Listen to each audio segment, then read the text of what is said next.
ditado pelo Espírito Emmanuel, psicografia de Chico Xavier.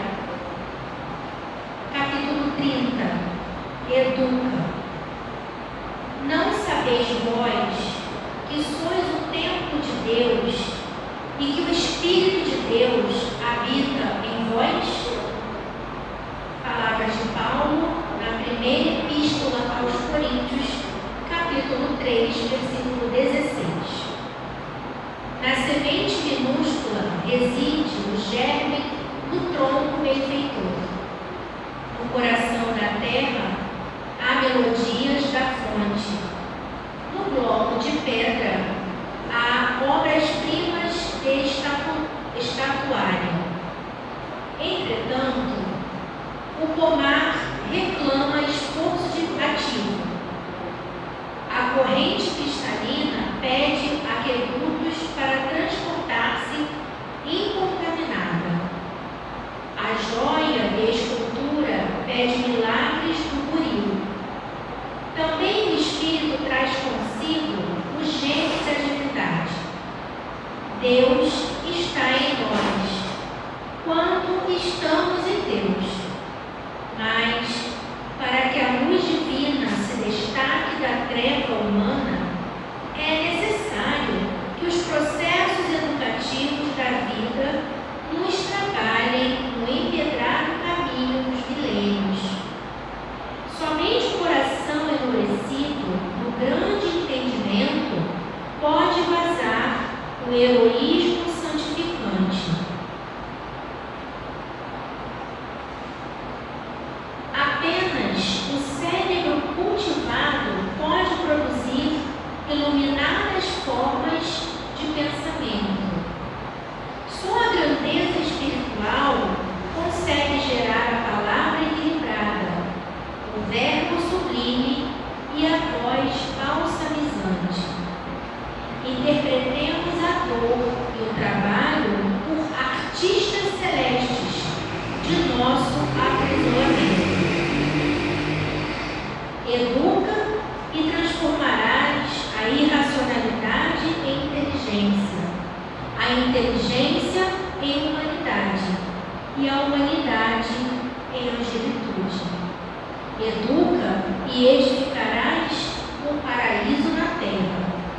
Se sabemos que o Senhor habita em nós, aperfeiçoemos a nossa vida a fim de manifestá-lo. Vamos orar. Senhor, nosso Deus, nosso Pai, Jesus, nosso irmão, aqui estamos humildemente, trabalhadores da tua seara, como formiguinhas que, fazendo a sua pequena parte, ajudam na edificação do reino de Deus nos corações que aqui se encontram, encarnados ou desencarnados. Agradecemos pelo estudo que receberemos na noite de hoje, para o nosso aprimoramento espiritual e para auxiliar a todos aqueles que estão ao nosso redor. Obrigada, Senhor. Abençoa não só os que aqui estamos, mas abençoa toda a humanidade, todos aqueles que se encontram ainda perdidos em sofrimento. Abençoa, Senhor, todos aqueles que se encontram em seus lares e estão conectados em pensamento conosco. Obrigada, assim seja. Bom, meus irmãos, nós estamos fazendo a gravação da palestra apenas com o foco no palestrante e em mim, dirigente, tá? Então já teve autorização prévia deles, nossa, né? E pode deixar que ninguém que está no público será focalizado, tá? E depois a palestra será editada e colocada no nosso canal do YouTube para aqueles que quiserem revê-la ou indicar algum companheiro, tá? Estão sendo reiniciadas as reuniões públicas do CELC, quintas-feiras às 9h30, e sextas-feiras às 20 horas. Mas continuamos acompanhando a situação da pandemia.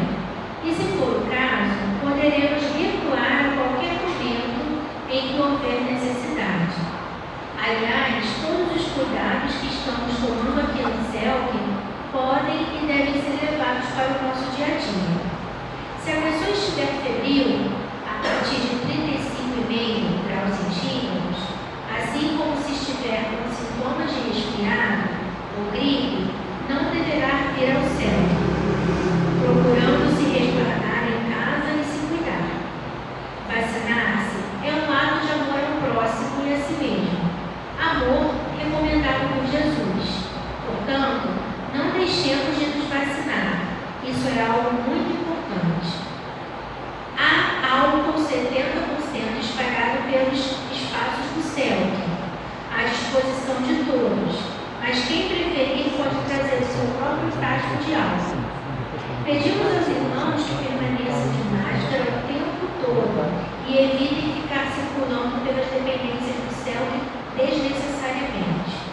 Apenas os dirigentes da reunião e o expositor poderão retirar suas máscaras no momento em que estiverem falando, sempre de trás da mesa. É permitida a entrada de crianças, mas com uso de máscara a partir de 6 anos. Como, a princípio, não haverá evangelização infantil, elas ficarão sob inteira responsabilidade dos pais, devendo também evitar ficarem circulando pelas dependências da instituição. Os irmãos que trouxerem garrafas de água para magnetizar, fluidificar, deverão mantê-las consigo. Pedimos aos irmãos que tragam de casa as suas garrafinhas de água para beber. O nosso bebedouro, situado lá no pátio dos fundos, estará disponível apenas para as pessoas poderem encher as suas garrafinhas. Deve-se evitar a aglomeração de pessoas, grupos ou rodas de conversa, o máximo possível. Para os irmãos que necessitarem, nos dias de reuniões públicas, temos atendimento fraterno através do diálogo, quintas-feiras a partir das 9 da manhã e sextas-feiras a partir das 18h45. Basta chegar cedo e solicitar esse atendimento fraterno na nossa recepção. Bom, agora nós vamos à parte da palestra com o nosso companheiro Marcos Afonso, trabalhador da nossa Casa Espírita, e estamos continuando no mês da educação espírita. E hoje o tema será educação como ferramenta para a reforma do ser.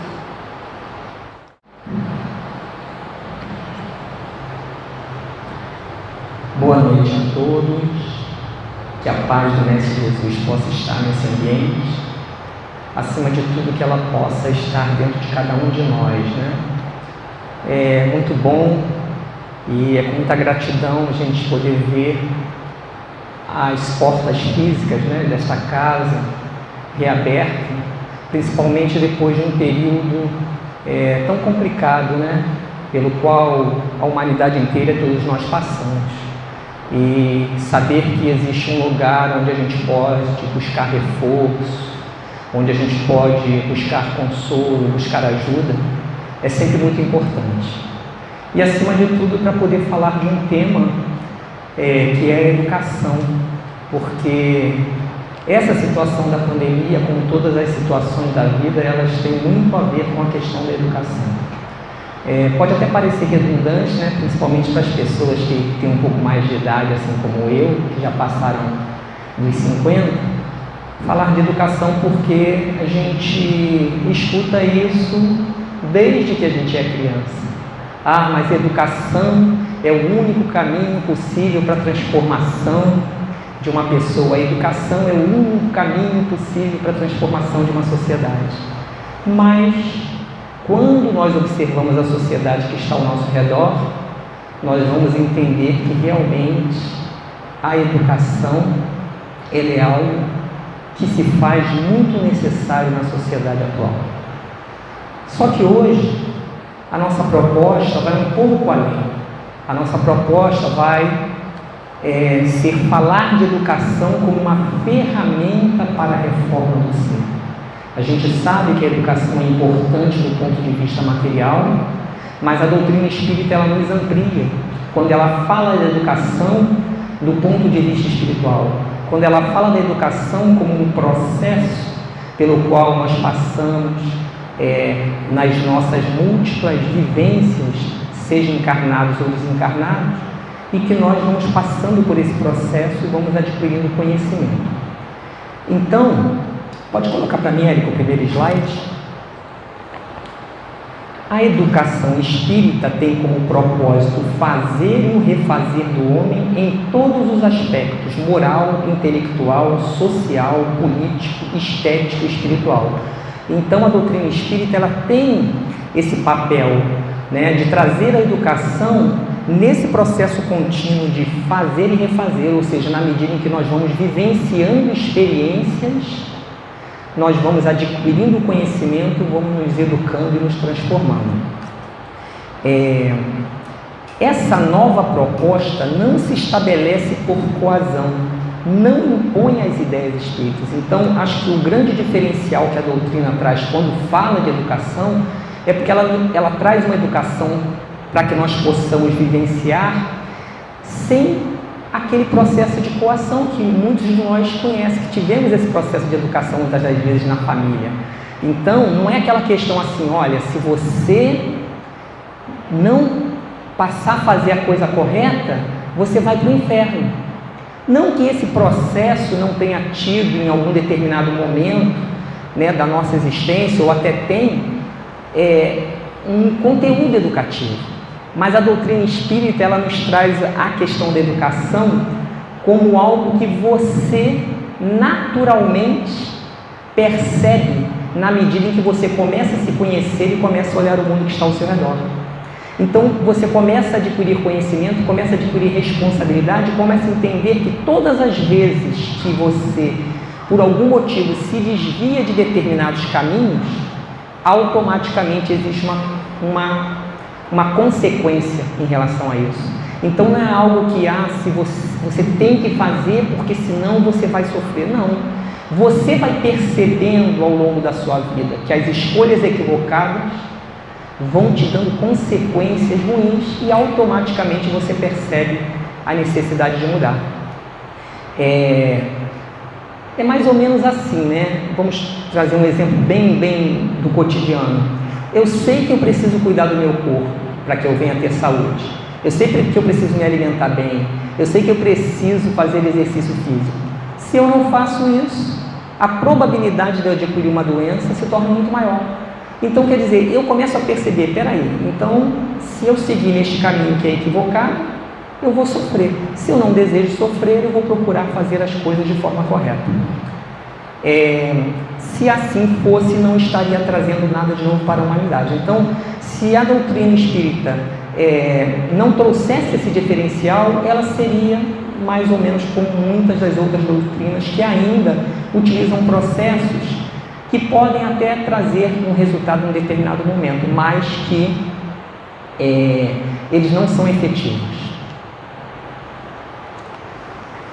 Mas quando a gente olha o mundo que está ao nosso redor, né, quando a gente observa a nossa sociedade, principalmente, vamos falar do Brasil, né, nós olhamos aí tanta desigualdade social, né, às vezes do lado de uma família imensamente abastada, nós temos pessoas que não têm nem o que comer.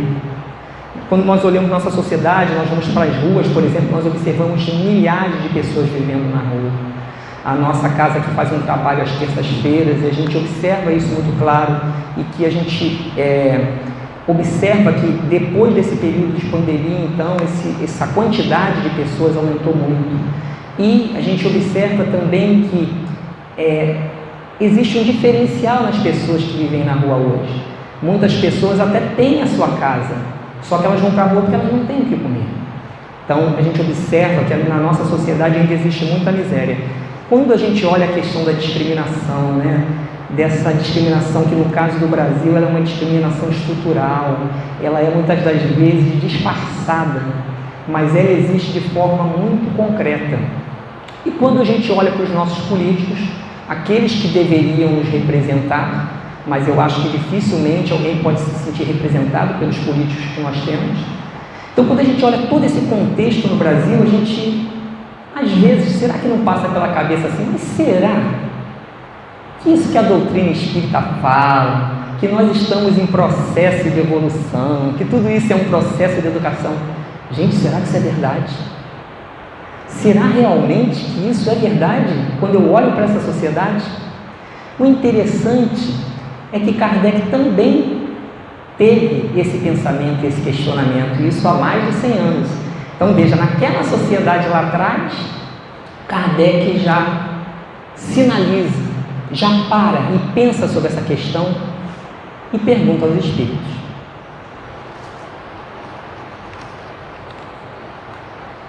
Então, no Livro dos Espíritos, no capítulo 8 da Lei de Progresso, da Marcha do Progresso, na pergunta 784, Kardec pergunta o seguinte: bastante grande é a perversidade do homem. Não parece que, pelo menos do ponto de vista moral, ele, em vez de avançar, caminha aos recuos? Então, não parece, quando a gente olha essa sociedade que nós estamos vivendo, às vezes a gente vê muitas pessoas falando isso, esse mundo está perdido, não tem mais jeito não.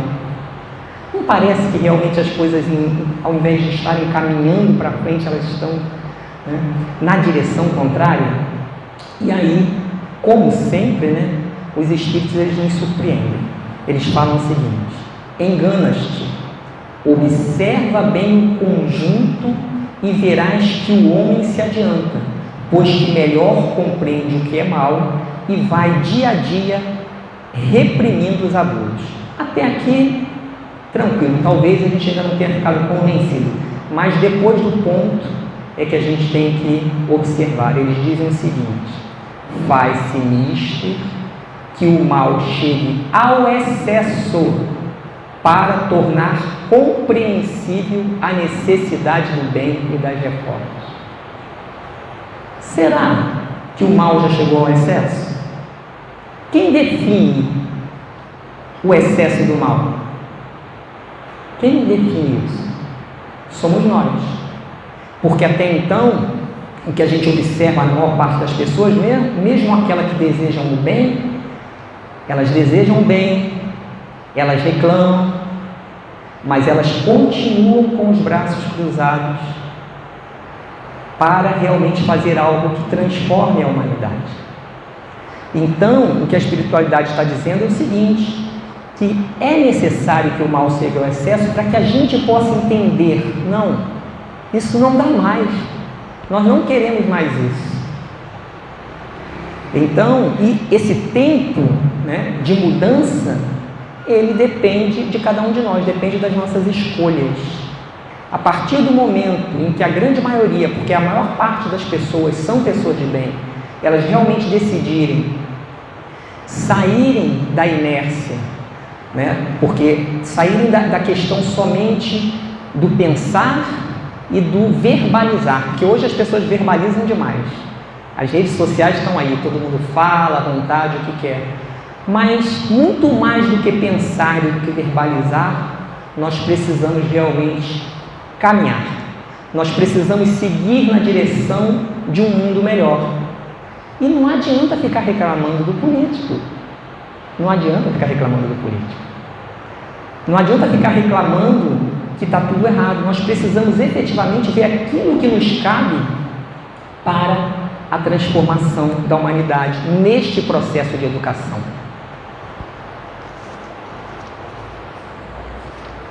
Nós precisamos fazer, no primeiro momento, uma diferença, uma distinção aí entre a questão da instrução e da educação, porque existe aí uma confusão muito grande em relação a isso. Então é necessário que a gente faça essa distinção.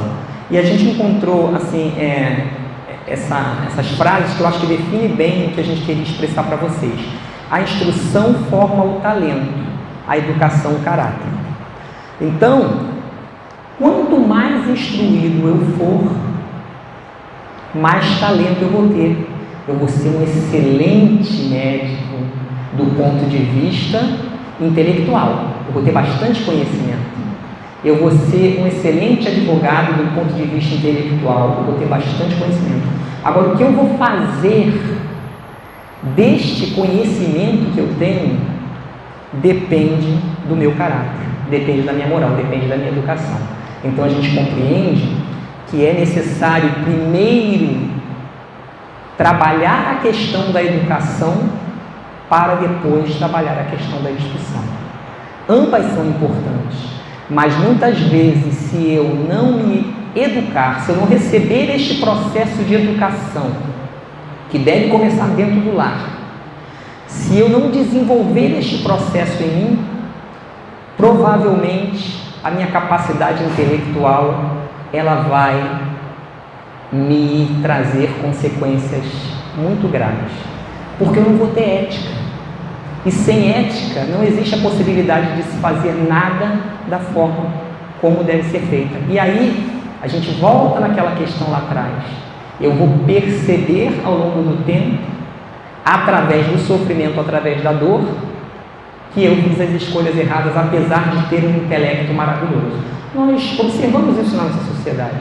Nós vemos muitas pessoas com uma capacidade intelectual maravilhosa, mas, no entanto, elas não conseguem usar essa capacidade intelectual em benefício de todos.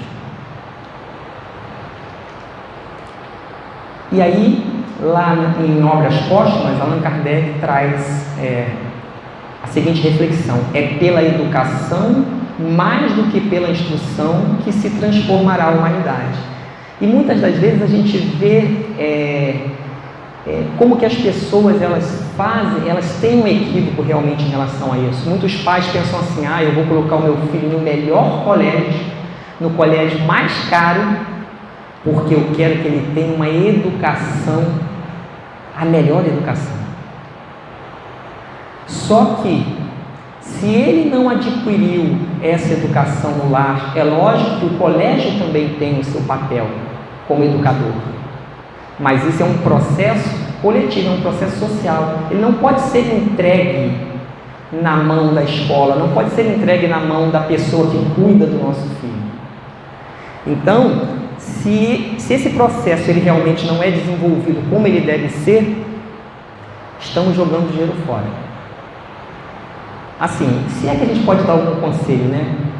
Guarde esse dinheiro. Não invista na educação do seu filho, porque se você não der realmente educação a ele, você vai precisar de dinheiro mais tarde para poder tirar ele das enrascadas que ele vai se envolver no decorrer da vida.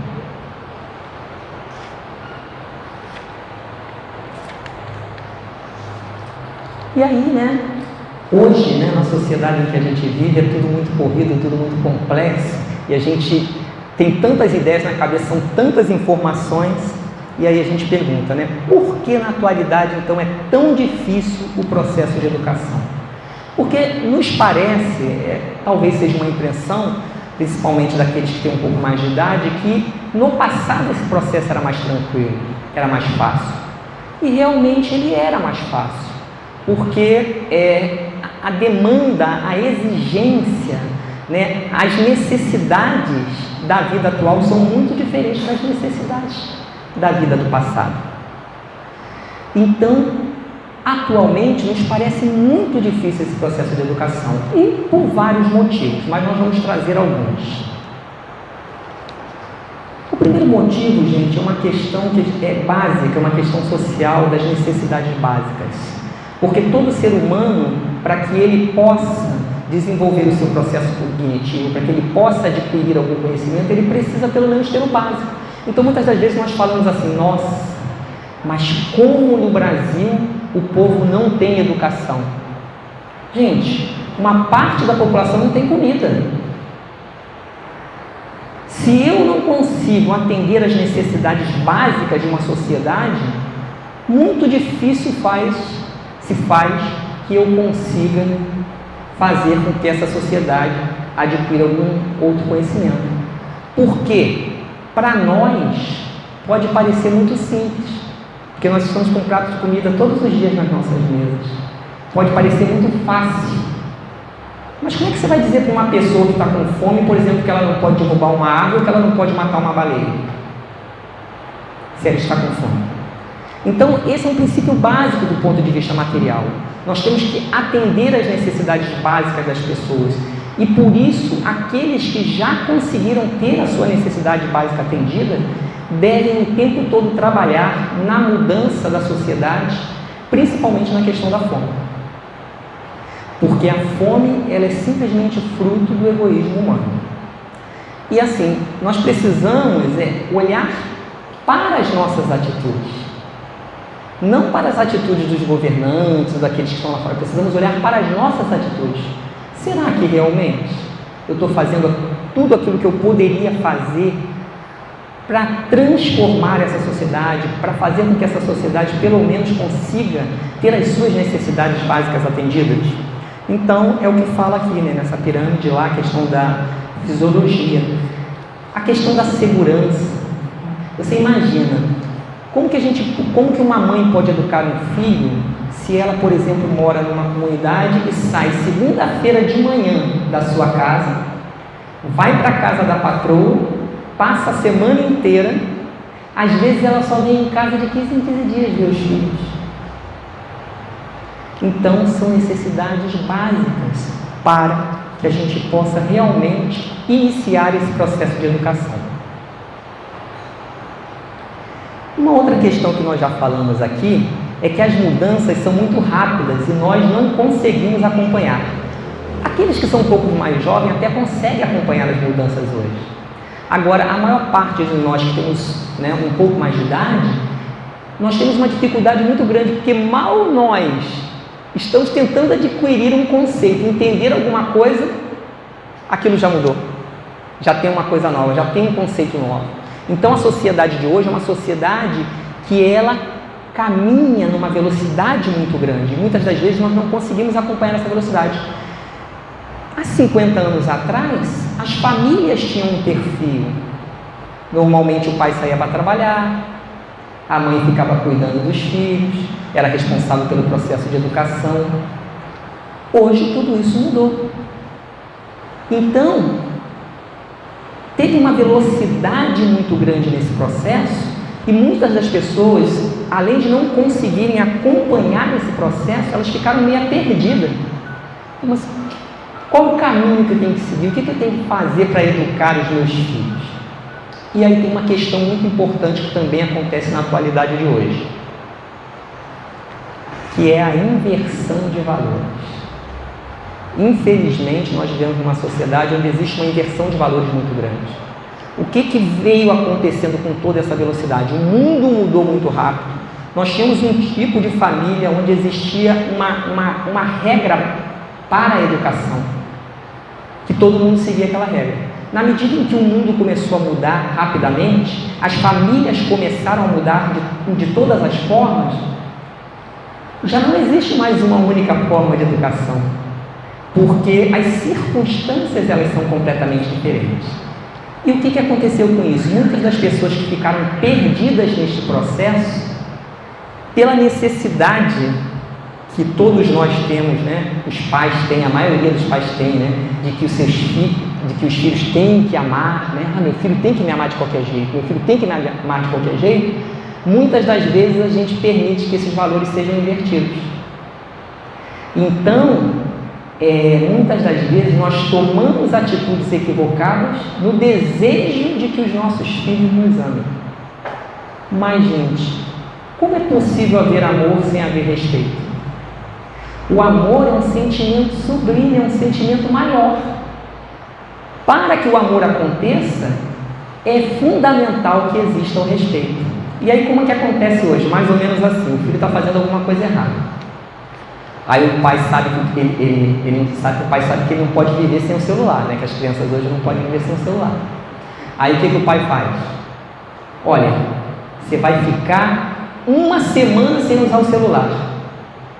Aí a criança começa a fazer aquela guerra psicológica. Não, mas porque eu não te amo mais, quando eu completar 18 anos eu vou sair de casa, é isso, aquilo. Uma hora depois a criança está com o celular na mão. Então o que nós precisamos entender?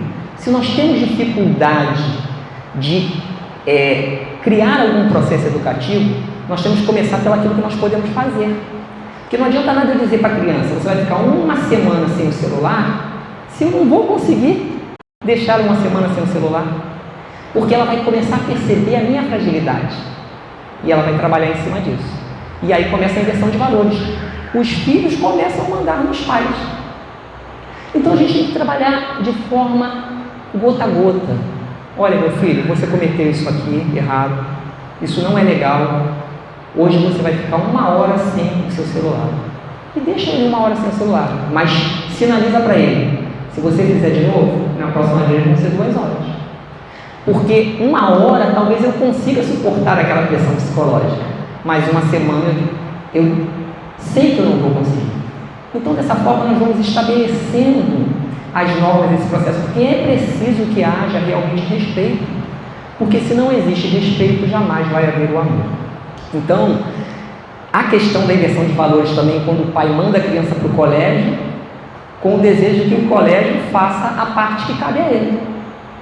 Ah, não, vou botar meu filho em um colégio integral porque aí eles vão fazer lá, vão educar ele e eu não preciso me preocupar com isso. Inversão de valores. Então, nós vivemos uma sociedade onde os valores eles estão muito invertidos e a gente precisa parar e pensar sobre isso. E é por isso que Kardec ele fala da importância da infância nesse processo de educação. Porque quando nós observamos, gente, a doutrina espírita, quando nós observamos o Evangelho de Jesus, nós vamos observar que o Evangelho de Jesus ele é um processo educativo. Todas as passagens, né, tudo aquilo que Jesus deixa através da escrita dos seus apóstolos, é um processo educativo. E quando nós olhamos a doutrina espírita, começamos a nos aprofundar na doutrina espírita, nós vamos observar que ela é totalmente um processo educativo para a transformação do ser. Basta ver que a doutrina ela foi codificada por um educador. Então a gente vê na doutrina espírita, no Evangelho de Jesus, que tudo é um processo de educação. E Kardec questiona os espíritos sobre essa importância da infância. Lá no Livro dos Espíritos, na questão 383, ele pergunta: qual para este, a criança, a utilidade de passar pelo estado de infância? Gente, por que não seria muito mais prático já nascesse prontinho? Se possível, formado, para a gente não ter que pagar a faculdade. Seria muito mais fácil. Só que não funcionaria. Por que não funcionaria? Os espíritos respondem: encarnado, com o objetivo de se aperfeiçoar, o espírito durante este período é mais acessível às impressões que recebe, capazes de lhe auxiliarem no adiantamento para o que devem contribuir os incumbidos de educados, os pais, né? Então, nessa fase, o espírito ele está muito mais acessível, ele está como se fosse uma argila ali, onde a gente vai moldando. Para quem gosta de planta como eu, é como se fosse uma plantinha nascendo e você vê, não, esse brotinho aqui, esse brotinho aqui é complicado. Aí você vai lá e poda o brotinho. Então, na infância você tem essa capacidade de ir ali observando, peraí, ele é agressivo, vamos trabalhar essa questão. Poxa, ele é orgulhoso, vamos trabalhar essa questão. Então, na infância, o espírito ele tem essa facilidade de ser moldado, não que em adulto também não. Porque muitas das vezes nós somos obrigados, por não ter tido esse processo na infância, a aprendermos enquanto adultos. Só que, às vezes, ou na maioria das vezes, com um pouquinho mais de dor, com um pouquinho mais de sofrimento, porque a gente vai acabar se equivocando mais. Então, nesse período da infância, é o período em que os pais têm que estar atentos. E como nós vivemos numa sociedade muito corrida, tem que valorizar o tempo que se tem com a criança. Porque não adianta nada você ficar o dia todo ao lado da criança, você no celular ou no seu computador e a criança também. Você pode ficar apenas 1 hora, mas que essa 1 hora que você esteja ao lado da criança seja uma hora produtiva, onde você está trocando, onde você está observando, onde você está analisando aquilo que precisa ser trabalhado.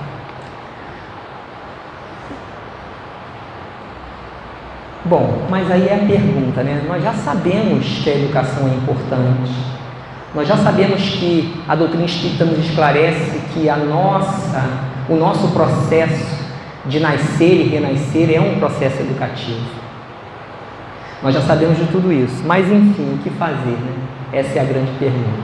Na realidade, não existe uma receita de bolo pronto. Cada pessoa tem que observar dentro do seu lar, junto da sua família, aquilo que precisa ser melhorado. Então não existe uma regra, mas existem pontos que são importantes a gente tocar. E o primeiro, a gente volta nessa questão social. É muito importante, gente, que nós, na atualidade, possamos refletir em relação à questão social. Porque a questão social tem um impacto muito grande no processo educativo.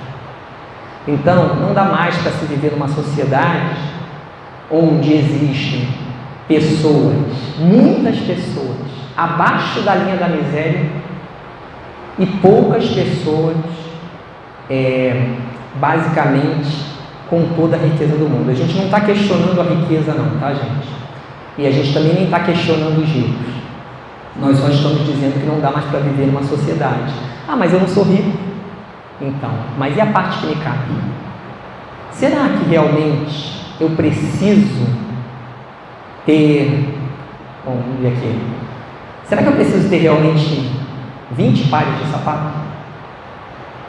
Será que eu preciso realmente? Será que esses meus 20 pares de sapato eles não estão impactando de alguma forma na natureza, no meio ambiente, no todo? Por quê? Vamos trazer um exemplo simples. Se eu tenho 15 balas para distribuir para 10 pessoas, uma pode ficar com 2, né? Outra com 2, tal. Mas se eu tenho 15 balas e somente uma pessoa tem 10, como é que fica as outras? Então existem recursos que eles são limitados. Então a parte que nos cabe é compreender que muitas das vezes nós temos muitas coisas que são excessivas e nós precisamos mudar este hábito. Quer ver um outro exemplo muito comum? Isso a gente escuta muito. A pessoa trabalha, ela se acha desvalorizada pelo patrão dela. É o que todo mundo acha, né? Ah, eu ganho muito pouco, meu patrão está enriquecendo cada vez mais e eu estou ficando cada vez mais pobre. Aí ela contrata uma pessoa para trabalhar na casa dela.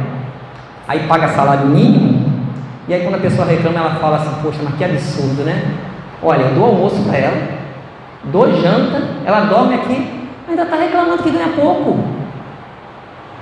Então, gente, quando a gente fala dessa questão da riqueza, a gente não está falando da riqueza de ter, né, muitos recursos financeiros.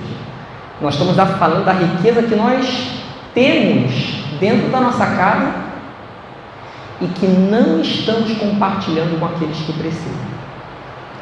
É desse tipo de riqueza que nós estamos falando. Porque, voltando, né, ao que nós falamos anteriormente, reclamar do governo, à vontade, é fácil, muito fácil. Reclamar do outro, que está do seu lado, do seu vizinho, também é muito fácil. Difícil é realmente ver naquilo em que eu preciso mudar para melhorar o mundo que está ao meu redor. Pode passar, Érica. E aí lá em Mateus, no Evangelho de Mateus 19, nós temos o seguinte: então disse Jesus aos seus discípulos, com toda certeza vos afirmo que dificilmente um rico entrará no reino dos céus.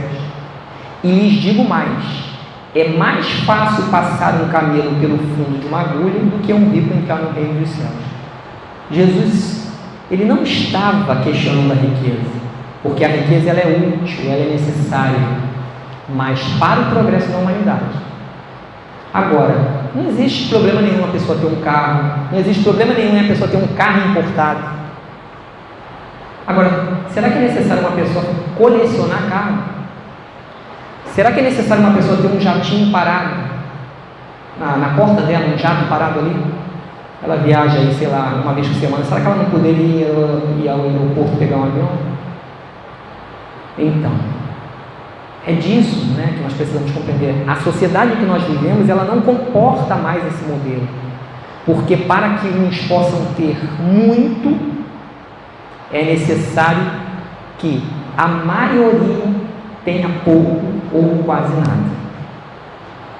E aí, mais uma vez, a gente tem que refletir sobre as riquezas que nós temos, tá? Aquilo que realmente nós podemos fazer, a nossa parte, e deixar a parte do outro por conta dele, porque isso em algum momento ele vai ter que responder. E no Livro dos Espíritos, né, Allan Kardec pergunta: é lei da natureza a desigualdade das condições sociais? Então, essa desigualdade que nós estamos vendo no mundo é lei da natureza? E aí os Espíritos respondem: não, é obra do homem e não de Deus. Ou seja, a desigualdade, ela sempre vai acontecer em função da capacidade individual de cada pessoa. A pessoa pode simplesmente falar: não, eu não quero nada da vida, não quero trabalhar, não quero nada, beleza.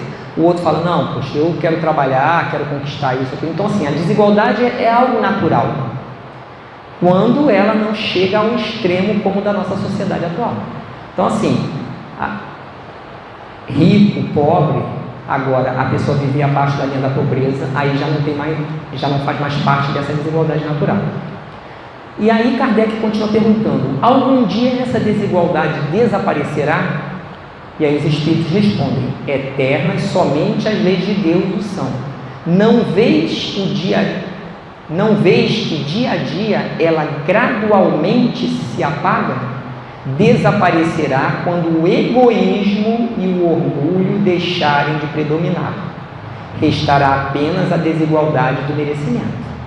Quando o nosso egoísmo e o nosso orgulho for colocado para baixo, né, for colocado fora, aí realmente nós começaremos a ter uma sociedade melhor. E aí sim nós estamos iniciando o processo de educação. Por quê? Porque o processo de educação, ele começa com as necessidades básicas. Atendidas as necessidades básicas da sociedade, nós podemos caminhar. Porque o primeiro processo de educação que nós temos que trabalhar fortemente em nós, na sociedade que nós vivemos, é a fome.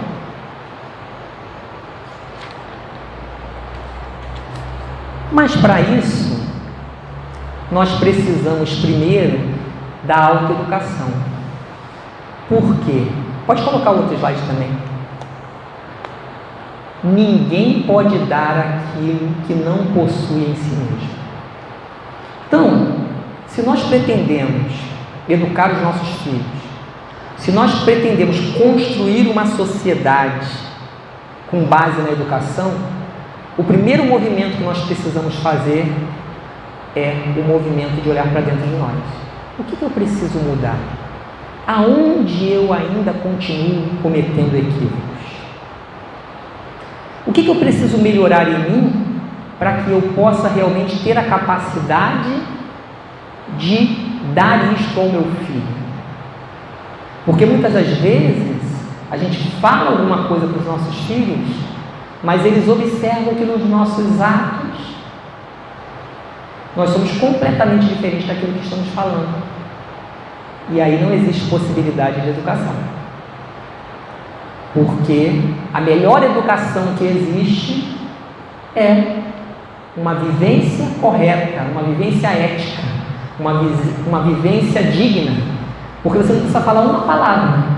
O seu filho, ele vai te observar e ele vai entender que aquele é o melhor caminho para seguir. Agora, coloca outro slide, Érica.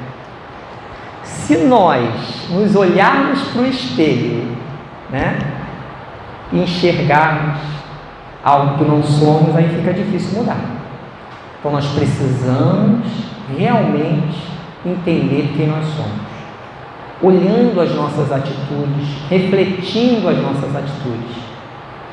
Porque se nós fizermos um histórico, né, um balanço, nós vamos observar que a gente passa muito tempo criticando as pessoas, criticando os erros das pessoas, a maneira como as pessoas agem, mas paramos muito pouco tempo para observar na maneira como nós agimos. Então precisamos realmente olhar para dentro de nós.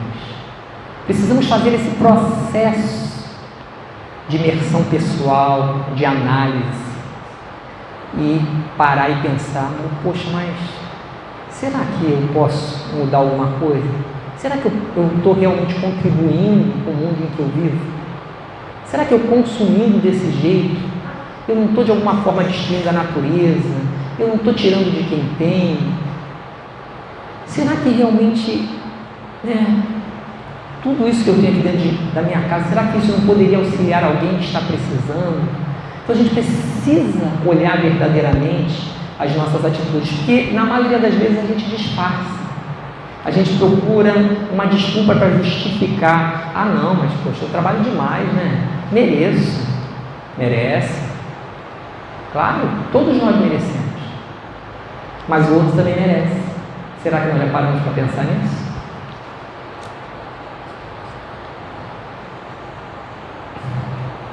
E aí Herculano Pires, em Pedagogia Espírita, comenta aqui: o Livro dos Espíritos é um manual de educação integral oferecido à humanidade para sua formação moral e espiritual na escola da Terra. Então, como nós já falamos, a doutrina espírita é realmente um manual. Se debruçar sobre este conhecimento, mas, acima de tudo, internalizar este conhecimento. Porque muitas das vezes a gente acaba usando a religião como um troféu, né? Ou como algo que nos proteja de alguma coisa. Então, não, mas eu conheço tudo de doutrina espírita. Nossa, já li e reli o Livro dos Espíritos para mais de 20 vezes. Conheço, nem preciso ler. Eu sei a pergunta e a resposta. Quer ver? Falar uma pergunta e resposta para vocês? Então, muitas das vezes, a pessoa se acha, tudo bem, ótimo, muito bom. Se todos nós conseguíssemos isso, seria excelente. Tá, mas o que você está fazendo com isso? O que você está fazendo com esse conhecimento? Porque, veja bem, um conhecimento que a gente não utiliza, ele é prejudicial. Por quê? Porque eu já sei o caminho que eu tenho que seguir. Se eu não estou seguindo, aí eu tenho que responder por isso. Ser espírita, pois, na acepção plena da palavra, é enganjar-se num processo de autoeducação cujo fim mal podemos entrever. É estar em processo de autoaperfeiçoamento, como já vimos, é o requisito básico do educador. Então, gente, é uma responsabilidade muito grande. Porque nós não temos mais como dizer, eu não sabia, né? Poxa, eu não sabia que eu precisava mudar. Eu não sabia que fazendo essa atitude, tendo essa atitude, eu estava prejudicando alguém, eu estava prejudicando o mundo, eu estava prejudicando a natureza. Aí eu não sabia disso. Nós não podemos mais falar isso. Como diz o Espírito Joana de Ângeles, erra-se tanto por ignorância como por rebeldia. Nós estamos errando de que forma? Por ignorância ou por rebeldia? E aí, essa é a hora mais complicada. Nossa, como é difícil, né? Hora de praticar. Aí é que mora o problema. Mas é muito importante. É fundamental que nós possamos realmente sair da inércia para transformar a humanidade que vivemos. Porque senão, o excesso vai continuar. Lembra que é preciso que o mal chegue ao excesso? Quem define isso somos nós. Se o mal já chegou ao excesso, nós temos que nos movimentar no trabalho do bem. Mas se nós continuarmos de braço cruzado, o mal ele ainda pode ir mais além. Porque cabe àqueles que desejam um mundo melhor fazer este mundo melhor. E começa da seguinte forma. Primeiro, pelo pensamento, gente. Nós temos que fazer um esforço muito grande para mudar a nossa forma de pensar. Porque a gente sabe que os pensamentos eles vêm. Pensamento pessimista, realmente, está tudo acabado, está tudo ruim, está péssimo. Essa pandemia veio aí, né? Tirou a vida de milhões de pessoas, as coisas só tendem a piorar. Se eu alimento este tipo de pensamento, se eu alimento este tipo de energia, é este tipo de energia que vai estar comigo. E é assim que a minha vida vai ser. Na medida em que eu começo a entender que tudo começa no pensamento, eu começo a mudar a minha ambiência mental. Todas as vezes que esses pensamentos vêm, eu não quero isso para mim. Eu sei que depende de mim fazer esta transformação. E aí eu vou mudando a minha forma de pensar. Todas as vezes que eu quiser falar mal do meu vizinho, já aprendi que eu tenho que mudar a minha forma de pensar. Todas as vezes que eu desejar mal a alguém, eu tenho que mudar a minha forma de pensar. Por quê? Nós somos espíritos, gente. Estamos envolvidos, né, com espíritos. E as energias, elas se buscam.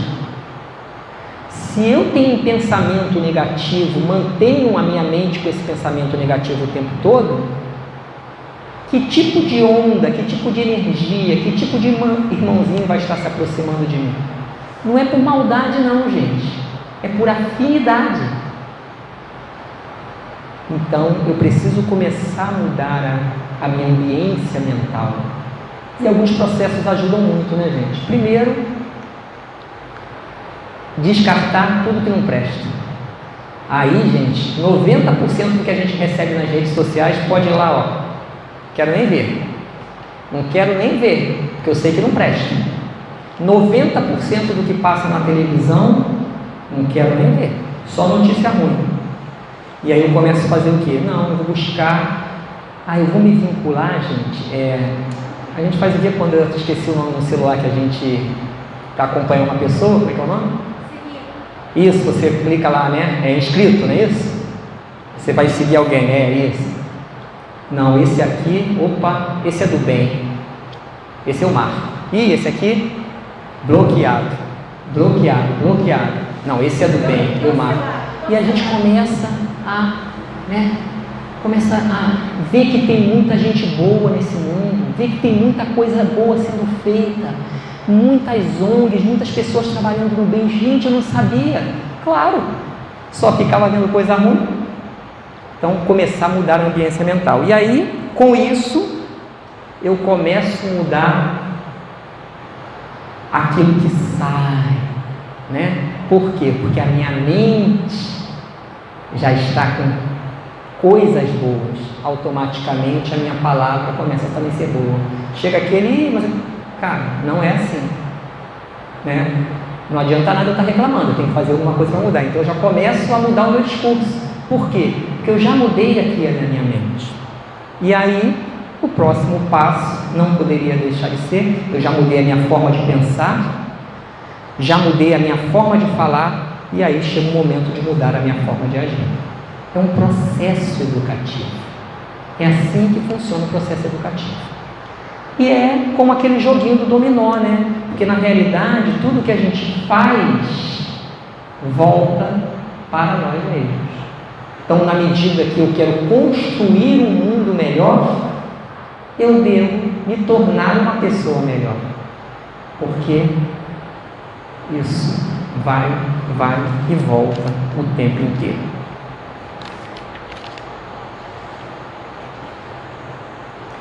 E aí a gente tem lá no capítulo 15, né, do Evangelho segundo o Espiritismo: fora da caridade não há salvação. Toda a moral de Jesus se resume na caridade e na humildade, isto é, nas duas virtudes contrárias ao egoísmo e ao orgulho.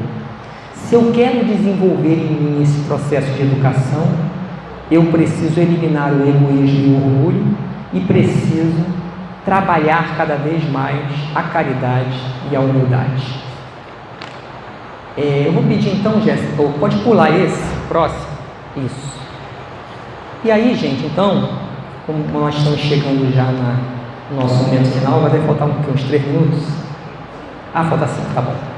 Como nós estamos chegando no nosso momento final, o processo educativo, ele caminha pelas palavras de Jesus. Eu sou o caminho, a verdade e a vida. Na medida do momento em que eu começo a entender que eu preciso mudar a direção da minha caminhada, que eu começo a entender que eu preciso seguir um outro caminho, que eu preciso seguir um caminho melhor, que eu preciso buscar uma vida melhor, que eu preciso transformar a mim mesmo para poder transformar o mundo que está ao meu redor. Eu começo a entender, a compreender novas verdades. Porque nós somos assim, nós vamos substituindo, né? Nós vamos sobrepondo. Eu tenho um conhecimento, ainda equivocado, mais à frente eu aprendo um pouquinho, e assim eu então eu vou descobrindo novas verdades.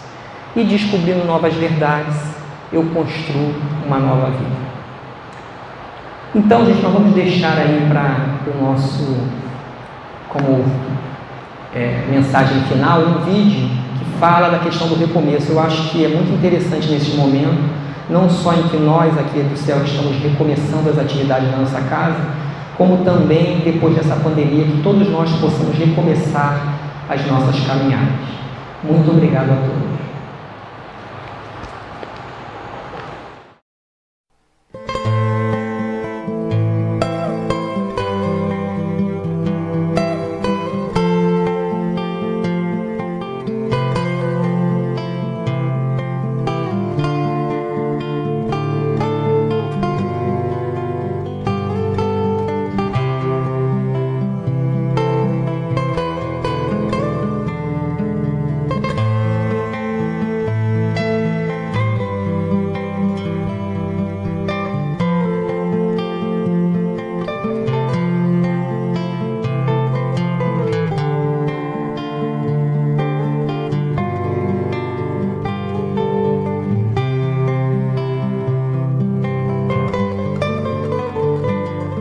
Hoje é o teu melhor momento do teu recomeçar.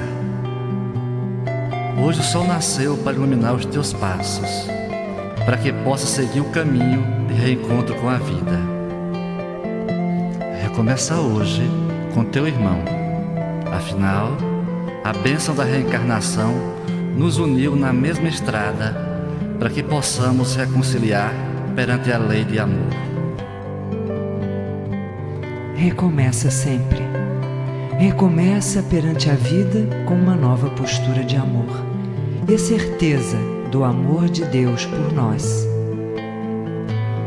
Recomeça na tua experiência religiosa, entendendo que Deus é amor. Recomeça amando o teu próximo em experiência religiosa diferente da tua e te enche desse amor com aqueles que estão iniciando essa descoberta com Deus. Recomeça na tua fé, faz dela um caminho de esperança e paz. Recomeça sempre. Recomeça como Lázaro, para uma nova experiência de vida com os seus familiares. Faz hoje o teu recomeço com eles, construindo uma nova vida. Recomeça com eles sempre, te mostrando capaz de tolerar, perdoar e entender. Permita que eles sintam a tua emoção e viva com eles essas emoções. Que eles possam entender que tu és um novo ser em recomeço. Recomeça com os teus vizinhos, com os teus amigos, com pessoas que Deus te permitiu viver uma experiência de crescimento moral, intelectual e afetiva. Que eles te vejam com outros olhos e te sintam com outras mãos. Que eles caminhem contigo novas estradas com passos cheios de amor e confiança. Recomeça hoje. Hoje é um belo dia para recomeçar no teu trabalho. É perante o trabalho que a dignidade se estabelece em nosso psiquismo. Recomeça com o teu amor esquecido. Recomeça com eu te amo, para que possas senti-lo próximo ao teu corpo e dentro do teu coração. Recomeça a tua estrada, mesmo que não seja de Emaús. que não estivesse na crucificação do Mestre. Mas lembra-te que Ele é o caminho, a verdade e a vida, caminhando contigo lado a lado e ajudando a recomeçar hoje o teu caminho de vida e de amor.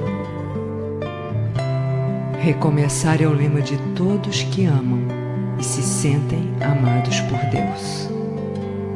O dia inicia-se em um segundo. Os minutos virão e em seguida as horas chegarão. Se não for possível recomeçar já, amanhã Deus te oferecerá um novo dia para o teu recomeço. Mas recomeça sempre. Lembra-te que sempre haverá um recomeço.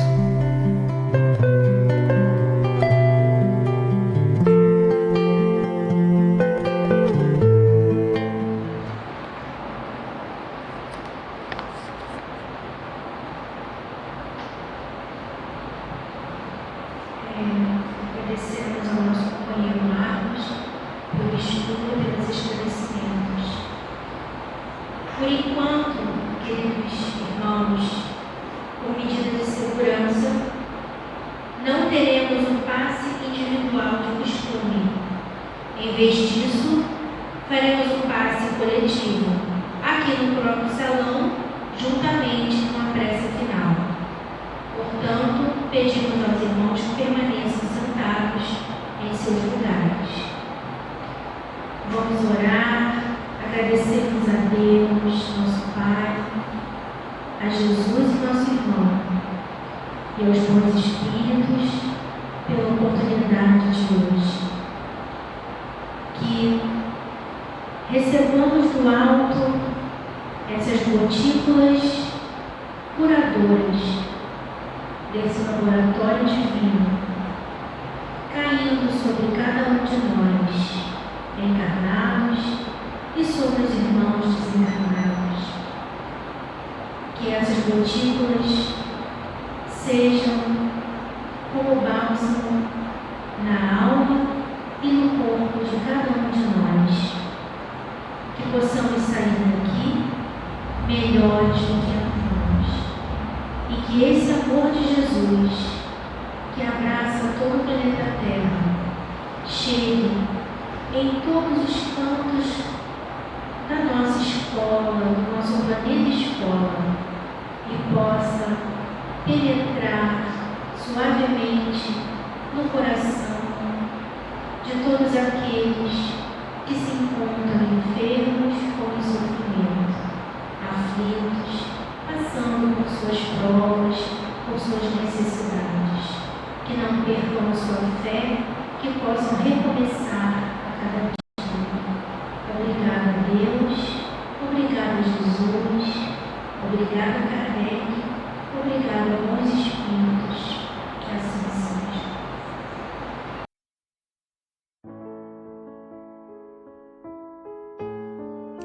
As nossas reuniões públicas de quinta-feira, às 9h30 e sexta-feira, às 20 horas, retornarão presencialmente a partir de 6 e 7 de janeiro de 2022, seguindo os protocolos sanitários e conforme a capacidade de espaço, mantendo-se o devido distanciamento.